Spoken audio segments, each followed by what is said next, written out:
The Committee on Military, Veterans, and Homeland Security will come to order. Madam Clerk, will you please call the roll to establish a quorum? Madam Chair. Here. Representatives Coleman, Here. Carter, Present. Stone, Here. Rogers, Here. Lagat, Here. Markinen, Here. Bizot, Here. Kara, Here. DeBoyer. Here. Madam Chair, you have 10 members present. You do have a quorum. Representative Rogers moves to adopt the minutes from the January 31, 2023 meeting. Seeing no objections, the minutes are approved. Today, we have a presentation from the Michigan State Police, and joining us is Sergeant Travis Fletcher, Legislative Liaison for the State Police. Sergeant Fletcher will be discussing the Michigan State Police role in the security of our state, and I'm looking forward to hearing from you today, and the floor is yours. I will ask that we hold questions until the end of your presentation. Thank you. Absolutely. Thank you. Good morning, or good afternoon now, Chairwoman Conlon, members of the Military, Veterans, and Homeland Security Committee. A quick thank you. We're very pleased that you guys asked us to come in here. I know a few of you have been on a few other committees where we've already provided presentations, so I apologize for some of the duplicate information, but I think some of it will hopefully be new to you as well. So before I get into that, really quickly, just want to introduce myself as well as the other legislative liaisons for the state police. There are 3 of us. My name is Sergeant Travis Fletcher. I've been with the Michigan State Police for nearly 7 years now. Prior to joining the state police, I completed my undergraduate in criminal justice at Fair State University, and then went on to receive my master's in emergency management and homeland security from Purdue University. Unfortunately, my partner, Trooper Christina Lydek-Drosty, is unable to be with me this afternoon. Trooper Christina Drosty has been with the department nearly 5 years now. Prior to joining the agency, she received her undergraduate from University of Michigan and went on to receive her Juris Doctorate from the John Marshall Law School in Chicago prior to becoming an assistant prosecutor in northern lower Michigan. So she brings to our team that experience and expertise. And then lastly, many of you may know her as she was previously the sergeant in my role, our section commander, First Lieutenant Nicole McGee, who is also present here in the room. She's been with the agency for more than 10 years now. She, again, served in this role as a legislative liaison for each of you. She received her undergraduate from Ferris in criminal justice, and then also received her master's from Michigan State University School of Business, specifically in management, strategy, and leadership. The 3 of us are your liaisons, so if it's something, whether it has anything to do with constituent inquiries or questions you guys have on policy, Trooper Christina Lydek-Drosty and myself are the go-to people. If it's something more appropriations related, that's something that our section commander, First Lieutenant Nicole McGee, can assist you with. So with that, we're always hopefully accessible and ready to help you. Before I get into the specifics, the overview of our role in Homeland Security for the state of Michigan, I do want to quickly go through just a overview and the background and history of the Michigan State Police, which I think will kind of give you some perspective on who we are and how we've gotten to the point where we are today to provide the number of services that we do to this great state. The Michigan State Police, as you know it today, first began in April 19th of 1917 as the Michigan State Constabulary. When the United States first entered World War I in April of 1917, Michigan's Governor Albert Sleeper created the Wartime Preparedness Board, which was comprised of key state officials. That board later passed a resolution in the legislature at that time, enacted Public Act 53 of 1917, which created our department, the Michigan State Troops. Why a state police agency?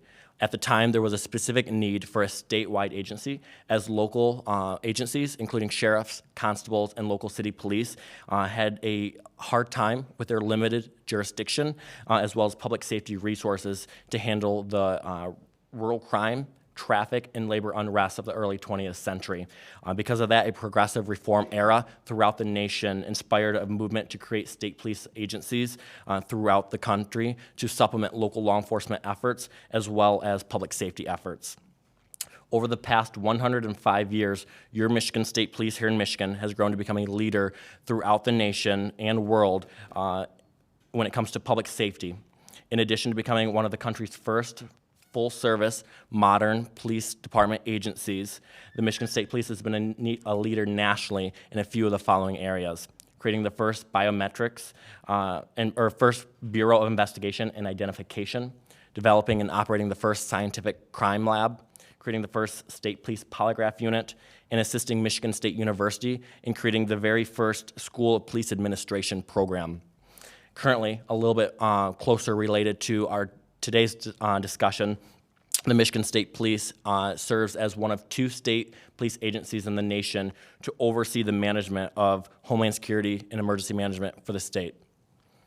Today, the Michigan State Police is made up of nearly 2,000 enlisted members throughout the state and 1,000 civilian members statewide that work tirelessly each day to provide more than 60 public safety services to the residents, both directly and indirectly, again, to residents and local law enforcement agencies throughout the state. This afternoon, as requested by this committee and Chairwoman Conlon, I would like to provide an overview. I would like to hopefully go into depth on some of the details while still kind of providing a greater overview of our role when it comes to emergency management and more specifically Homeland Security. These services are a joint effort carried out by Michigan State Police's Emergency Management and Homeland Security Division, as well as our Intelligence Operations Division, which includes the Michigan Intelligence Operations, the Michigan Intelligence Operations Center, also known as MIAC, as well as the Operations Section and the Cyber Section. Before I get too far into the weeds, though, I do want to preface this conversation by noting that the governor of the state of Michigan is responsible for appointing the colonel to serve not only as the director of the agency, but also as the state director of emergency management, as well as Michigan's Homeland Security director. The Emergency Management and Homeland Security Division, also known or referred to as EMHSD, has responsibility to ensure an effective response and recovery for any emergency or disaster event that threatens the safety of any residents, communities, or visitors in the state of Michigan. Currently, the division consists of 69 civilian members and 12 enlisted members. Each of these members work to serve Michigan's 8 districts in carrying out the roles of EMHSD. MSP's Emergency Management and Homeland Security Authority derives primarily from 2 places. First, we have the Public Act 390 of 1976, which is entitled the Emergency Management Act here in Michigan. Secondly, we also receive authority to carry out our roles and responsibilities through the federal Robert T. Stafford Act. The state act establishes MSP, EMHSD, as responsible for maintaining an effective emergency management system for the state of Michigan and provides for planning, mitigation, response, and recovery from natural and man-made disasters in and outside of Michigan. The Federal Stafford Act constitutes the authority for most federal disaster response activities and also empowers the governor of Michigan to seek assistance through FEMA. A few of the roles and responsibilities of EMHSD include preparing and maintaining Michigan's emergency management plan, managing the State Emergency Operations Center, which may be activated by the governor through or when an emergency or disaster strikes, coordinating the utilization of state assets during emergencies or disasters, coordinating various federal grants, as well as acting as a fiduciary for local government entities when they are receiving funds, reimbursement funds, through the federal government, providing training to state and local emergency responders, and working alongside each of your local, whether it be municipal or county level emergency managers, working with them on a daily basis to assist them with training, guiding them through emergencies or disasters when one strikes, as well as helping them to obtain resources and essentially just serving as a link between them and FEMA. Such examples include the global COVID-19 pandemic, which we activated the SCOC, the State Emergency Operations Center, the Midland Dam incident a few years ago, and more recently, one that has affected more of your constituents, the Gaylord tornado and the Metro Detroit area floodings. EMHSD also serves a vital role in EMAC. EMAC is the National Emergency Management Assistance Compact Program. Through EMAC, a state that is impacted by a disaster can request and receive assistance from other member states quickly and efficiently. At the national level, Captain Kevin Sweeney, who serves as the division director, also serves as the National EMAC Committee Chair right here in Michigan. Currently, we have, through MSP, one of our EMHSD hazard mitigation specialists that are deployed to Northern California as we speak, where she is assisting California with some of their storm recovery efforts. In the last 3 years, Michigan has also deployed through MSP EMHSD assistance through EMAC to assist with efforts in Wisconsin, wildland fires in Oregon, Hurricane Ida damage in Louisiana, tornado aftermath in Kentucky, flooding in Montana, and public drinking water supply emergency in Jackson, Mississippi. Again, just to name a few. We play a huge role in helping out our partners throughout the country. Lastly, and I'm not going to explain the entire emergency management process for you, Trooper Christina Drosty and I hand-delivered a book that I hope that each of you should have in your office, and I believe also my section commander, First Lieutenant McGee, also emailed a digital copy to you as well. But that booklet does go through and provide a kind of an in-depth overview of the emergency management process. So again, I'm not going to go through all of that today. If you guys have questions, I'm always more than happy to answer those. But I do want to touch on just a quick highlights when it comes to emergency management before I move on with Homeland Security. Once a local community has exhausted their resources as a result of an emergency or disaster striking, the local chief official may declare a local state of emergency. Once that has been done, a request may be channeled through MSP EMHSD to the governor, requesting that she or he declare a state of emergency or state disaster. If the governor chooses to declare a state emergency or state of disaster, then Michigan State Police Emergency Management and Homeland Security Division may then utilize and coordinate state resources to support the locals that are working to stabilize the incident with their response and recovery efforts. It is important to note, though, that EMHSD, Michigan State Police, does not take over an incident, but it does help to fill in gaps, again, as the locals work to stabilize that incident. We like to say that any emergency or disaster starts local and ends local. We will be there to assist with the resources and personnel that we have, but we're only there to work as a partner with our partners there. Moving on to MIOC. The Michigan Intelligence Operations Center, which is a section within our Intelligence Operations Division, also known as MIOC, serves as the state's primary fusion center for Homeland Security and is responsible for the dissemination of federal intelligence to local law enforcement agencies and private partners as it is relevant to Homeland Security, terrorism, and public safety. Fusion centers were initially developed in the post-9/11 era when it was determined by the federal intelligence community that there was a lacking of sharing between federal agencies and local agencies. Currently, 2 of the nation's 80 fusion centers throughout the nation reside here in Michigan, one of them being MIOC as well as DSEMIC, which I'll explain shortly. Both of those are managed directly by MSP. Executive Order 47 of 2007, which was created by Governor Jennifer Granholm, created the advisory board for the Michigan Intelligence Operations Center housed within MSP. Board membership includes members from the Department of Military Veteran Affairs, Department of Civil Rights, and representatives from federal Homeland Security agencies, just to name a few. The MIOC is made up of approximately 50 civilian and enlisted intelligence personnel throughout the state of Michigan. A few of the many responsibilities and areas of focus for the MIOC include Strategic Intelligence Unit, which focuses primarily on domestic terrorism and counterterrorism, critical infrastructure, strategic outreach. The MIOC also includes the Tactical Intelligence Unit, which deals with public safety efforts, and they oversee all of our multi-jurisdictional task forces, where we bring in individuals from the local, state, federal levels, and provides violent crime initiative support. Also, the MIOC includes the Fusion Center Coordination Unit, which deals directly with OK to Say School Safety Tip Hotline, Missing Persons Coordination Unit, as well as 2 joint terrorism task forces. Earlier, I mentioned we have 2 fusion centers in the state of Michigan, one being the MIOC, the second being DSEMIC. DSEMIC is the Detroit and Southeast Michigan Information and Intelligence Center. DSEMIC serves as the dedicated intelligence center under the leadership, rules, and regulations of the MIOC and MSP as a dedicated intelligence center for the city of Detroit, as well as 6 of the surrounding counties. Those counties include Oakland, Wayne, Macomb, St. Clair, Monroe, and Washtenaw.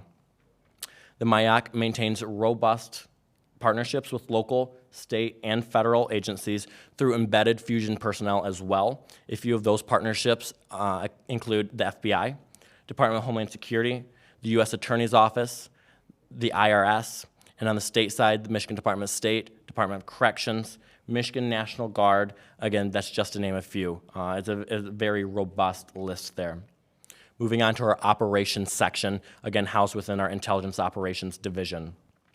The operations section consists of the operations unit and regional communications dispatch centers. The operations center here in Diamondale, Michigan, just outside of Lansing, serves as MSP's or Michigan's 24/7 point of contact for the Michigan State Police. Whether responding to natural or man-made disasters or an emergency, our state operations section is responsible for activating department and state resources, including aviation, bomb squad, emergency support team, marine services, and any of the other many services that we have to offer the residents of this state. A few of the responsibilities include overseeing, reviewing, approving, and disseminating following statewide alerts: the Amber Alert, the Public Threat Alert, the Endangered Missing Alert, Moselle Senior or Vulnerable Medical Alert, and Michigan's Blue Alert. Staff within the Operations Center are also responsible for being the first point of contact for any intelligence coming from anywhere within the state or anywhere outside of the state, whether it be nationally or internationally, for the MIAC, for the Michigan Intelligence Operations Center. So any critical information that's coming in, our staff within the operations section serves as that initial point of contact. With that information, they're able to distribute that as necessary, whether that be through the means of a bulletin, a situational awareness report for other agencies, and they are also responsible for submitting requests to the sender to get additional information as needed, and briefing our state's top officials. Our cyber section, the last section I want to focus on here. Lastly, the Michigan State Police Cyber Section plays an integral role in Homeland Security for the state of Michigan as it partners with the Department of Technology Management and Budget and other state and federal agencies as we seek to protect and educate stakeholders and investigate cyber-related incidents. Upon its inception in 2000, the Michigan State Police Computer Crimes Unit has been expanded exponentially and now has been broken up into 3 sections. We have the Computer Crimes Unit, the Michigan Cyber Command Center, and the Internet of Crimes Against Children Task Force. For today's discussion, I'll focus primarily on the Michigan Cyber Command Center, which is also referred to as MC3. For the a few of the services provided through MC3 include network intrusion investigations, cyber terrorism investigations, malware detection analysis, research and origination determination, working with established public and private partnerships and providing that technical assistance that we can, and cybersecurity public awareness and education. As you can tell, when it comes to Homeland Security and emergency management and responding to any kind of event, whether it be, again, man-made or natural disaster or an emergency, it takes a lot of people, both within our agency and different divisions working on different aspects, as well as the partnerships that we have at every level. And so we're continued and dedicated to, continue building on what we have already established so far. Looking forward, the Michigan State Police is a department that is dedicated to continuing our efforts as one of the nation's most premier and modern police agencies. Each day, whether they're troopers that are working in your neighborhoods, in the freeways, or they're MSP personnel that are working tirelessly to further Michigan's Homeland Security efforts, our members live out our value statement, a proud tradition of service through excellence, integrity, and courtesy. Consistent with our mission statement to provide the highest quality law enforcement throughout the state of Michigan, we are excited to partner with each and every one of you in the 102nd Legislature. With that, my name is Sergeant Travis Fletcher. I hope I was able to provide you a thorough but broad overview of our efforts in the emergency management Homeland Security sector. We also, at our location at our headquarters in Diamondale, which is approximately 10 minutes from here. That's where we house our State Emergency Operations Center and Operations Center. So if any of you have never had the opportunity to check that out, I would love to invite and extend that invitation to you guys. Please come out. If it can't be today or another day, reach out, and I'm more than happy to set that up. And I think that will provide an extra lens as far as like all the work that is going on the back end to make sure that our residents are as secure as possible. With that, though, I will shut up and more than happy to answer any questions that any of you may have. Thank you, Chairwoman. Thank you, Sergeant Fletcher, and thank you to the Michigan State Police for keeping our state safe and keeping our Michiganders safe too. I will open it up for questions, but first I will ask that one question: what are some areas the legislature could help strengthen the division? Absolutely. I don't want to get too far into the conversation now, but we do have a couple legislative priorities that we are going through the process right now, and kind of the checks on that. As soon as we're all clear there, though, I would love to have a conversation with you, Chairwoman Conlon, and maybe a further conversation for this group, but furthering our ability to provide those services for our MHSD division. And again, I'm more than happy to have that conversation moving forward. Okay, and Representative Bilhat. Thank you, Madam Chair. Nice presentation. It's the third time I've seen it, but it's still sir. good. Couple questions. Staffing levels, are you, as far as troops on the street, can you talk a little bit about that? Are you? Absolutely. So kind of like as far as enlisted members outside of the Homeland Security Emergency Management The guys that actually do the work? Division, you know? sure. Well, I would say that we could not do our work out in the field without all of the resources that we have back, in the offices as well. So we're a team package. But with that being said, I think just law enforcement in general, regardless of what area of responsibility you have, there is definitely a decrease in interest in law enforcement, and so it's not something that just our department sees. We are, continued to our effort and dedication to seeking the most qualified applicants for our department continues, and we're dedicated to running 2 recruit schools each year. But of course, that comes with the cost, and we need the bodies that are interested in doing that. And so, we can have the money, but if we don't have people that are interested in signing up, that makes our job difficult to keep moving forward. And I don't know if there's one solution that will fix that. It might be kind of Are you still part of the DROP program? Currently, we do offer drop as of right now, yes. Okay. Thank you. And then finally, if I may, Madam Chair, as Sheriff of Livingston County, Teresa Cremani was former lieutenant with the Emergency Management. She's now Livingston County's Emergency Manager, does a fantastic job. I don't know if you cross paths. She's been with us for about probably 7 or 8 years now, but the crime lab, major crime scene task force, she touched a little bit about on those things, but we would have never been as successful as we were without those two. And then the big one that I was involved in, you touched a little bit on it, was internet crime against children.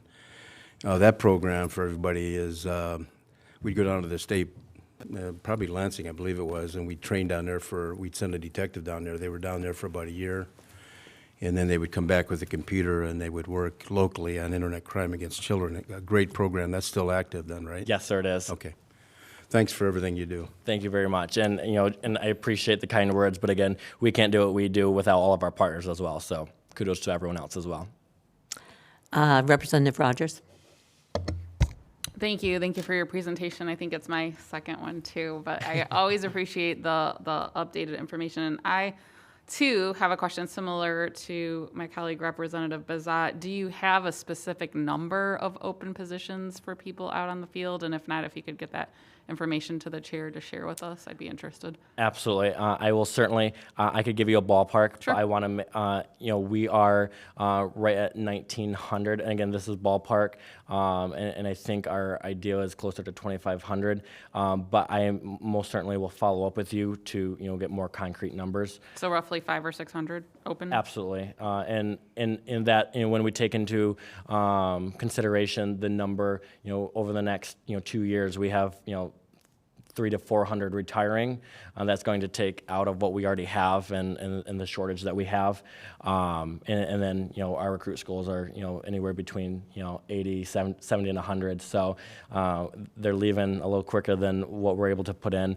But let me please follow up with you on that and give you a little bit more of an accurate response. I would love to do that. Yeah, I appreciate that. I think all of our local agencies are competing with you, and it sounds like it's across the board that just about any law enforcement agency is having staffing Absolutely. issues. So, and if you could expand upon, and again, if you need to get back, I totally understand, but, I've been supportive and a champion of the OK to Say program. If you can explain a little bit more for the other members that might not be familiar with it, and then I've heard some recent concerns about what happens when data is taken in. It seems like there's not always follow-up. So if you could talk about the program in general so Yeah. people are familiar, and then we may need to kind of talk more offline. Yeah, absolutely. So for those of you that might not be extremely familiar with OK to Say, I believe it was initially in the AG's office, and then we took it over. We were able to embed OK to Say personnel right into our operations center. So for those of you that would like to come visit our facility, you'll get to see where they sit, and they're plugged in right there with the rest of our operations staff. But basically, it's a 24/7 hotline. So students or really anyone else in the public can provide tips through this. They're not anonymous, but they are confidential, so they don't have to worry about someone else finding out, unless they tell someone themselves. They don't have to worry about someone else finding out that they're the ones that provided that tip. But they're not anonymous. We have to be able to follow up with them to get additional information. But that tip is then relayed to whoever is most appropriate for that to go to, whether that goes to one of our local partners or it might be a trooper responding to something. A lot of times notifications are made directly to school districts themselves, whether that be at the superintendent level or more individual with a school, maybe the principal or a equivalent supervisor at a specific building. Those notifications are made almost instantly as well. But we're always happy to, if there are concerns, we're not perfect, but we are dedicated to making sure that we are providing the best service. So any conversations and specific concerns that you have, I can either shed some light on it, or we can have discussions on how we can make it better. I know we are looking to potentially expand and add additional seats to it as well.